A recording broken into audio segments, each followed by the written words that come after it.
Le corps physique, il est commandé par la spiritualité. C'est pourquoi il faut se donner trop dans la spiritualité. Aimer beaucoup la spiritualité. C'est celle qui doit déchirer.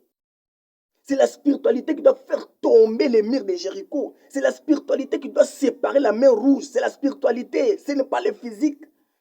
Ce n'est pas la force physique. Chercher. Oh, non, ce n'est pas ça, mon frère, ma soeur. Il ne faut pas nous donner des motivations, des entrepreneuriats physiques, comme si c'était notre intelligence qui doit nous donner ce que nous avons. Mais non, ce n'est pas ça. Tu peux être savant, mais sans la puissance, vous allez voir que non. Moi, je viens vous parler, je viens vous prêcher ceci. Sans Jésus, sans la puissance, tu ne feras absolument rien. Mais la puissance que moi, je viens vous présenter, c'est Jésus-Christ. Pourquoi Jésus-Christ? Pourquoi la puissance de Jésus? Pourquoi Jésus? Parce que toutes ces choses que vous voyez ici, ce sont des choses éphémères. Tu peux aller de l'autre côté, tu en auras. Parce qu'il y a certaines personnes qui m'ont dit, ils ont étudié, ils ont fait des grandes études. Mais il est allé chercher du boulot.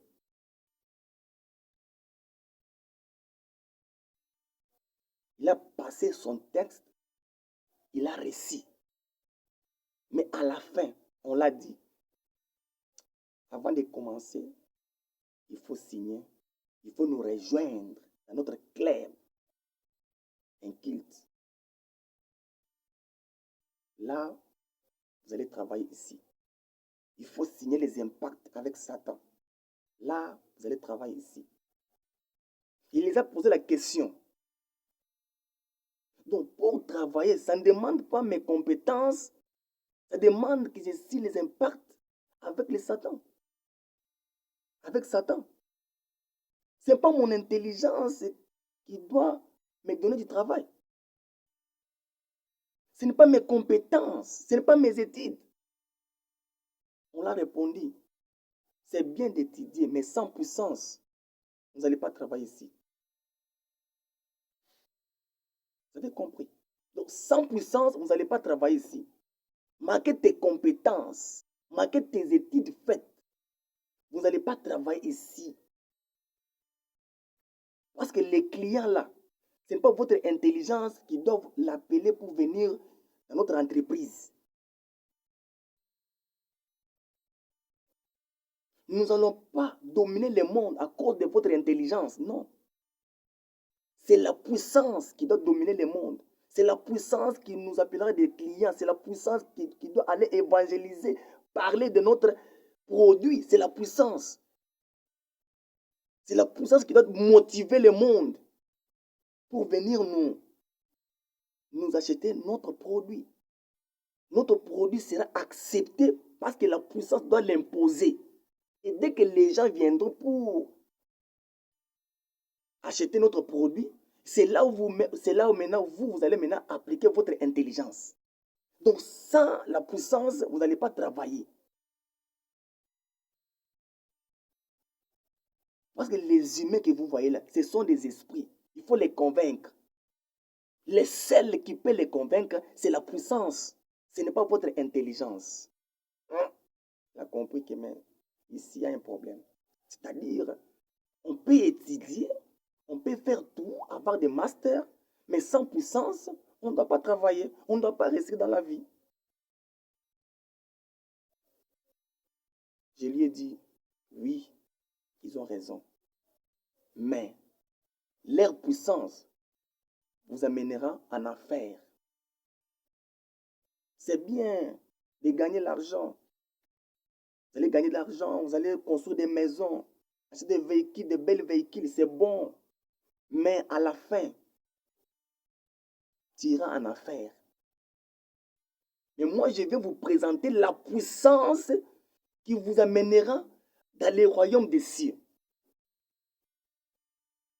Mon frère, ma soeur, La puissance que je viens vous dire, c'est Jésus-Christ. C'est la seule puissance qui peut transformer votre vie, qui peut vous donner ce que vous avez besoin.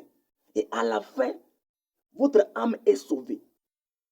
C'est pourquoi ne se focalise pas sur le matériel. Mettez Jésus-Christ en première position parce que c'est lui le producteur de ce que vous avez besoin. Tu peux avoir tout le monde, mais le royaume des cieux, c'est très important. Très, très important.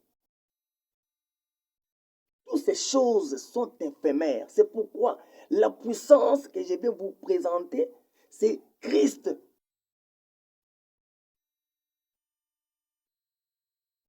Ayez la foi en Jésus-Christ. La parole nous dit, cherchez premièrement les royaumes des cieux. Il ne s'est pas limité là. Il ne s'est pas limité là, non. Il a dit, premièrement, cherchez les royaumes des cieux et toutes ces choses, c'est-à-dire les matériels, les finances, vous seront donnés gratuits. C'est-à-dire Dieu Tout-Puissant, il connaît aussi qu'on a besoin d'avoir de l'argent. Pourquoi? Parce qu'aujourd'hui, comme l'évangile est gratuit comme je le fais, mais l'évangélisation, ça demande de l'argent, il le sait. C'est pourquoi il est obligé de nous donner aussi de l'argent, de la richesse, des matériels. Il doit nous donner ça.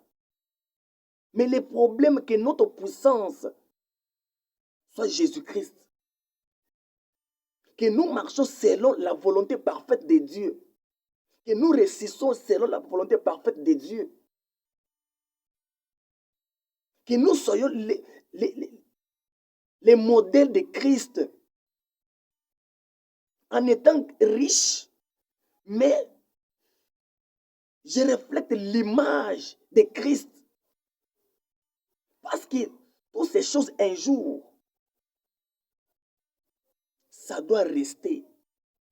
Même ma femme, même mes enfants, des véhicules, des maisons, ça doit rester. Les jours où l'esprit doit sortir de mon corps. Parce que dès que l'esprit sort de mon corps, ce corps physique ici, ça tombe. C'est pourquoi je vous ai dit, le corps physique sans l'esprit, le corps ne peut pas fonctionner sans l'esprit, mais l'esprit peut fonctionner lui-même. Mais le corps ne peut pas fonctionner sans l'esprit. C'est pourquoi le corps que vous voyez, c'est la poussière. Ça doit retourner à la poussière. C'est l'esprit qui restera pour l'éternité. Mon frère, ma soeur, je veux ouvrir un branche très important sur la spiritualité. La spiritualité est éternelle. Éternel, c'est ce qui veut dire qu'il n'a pas de commencement et la fin. La spiritualité est éternelle. Tout ce qui est spirituel est éternel. Je vous dis, tout ce qui est spirituel est éternel. Le ciel est éternel, l'enfer est éternel. La différence, c'est le ciel, c'est le bonheur et la joie.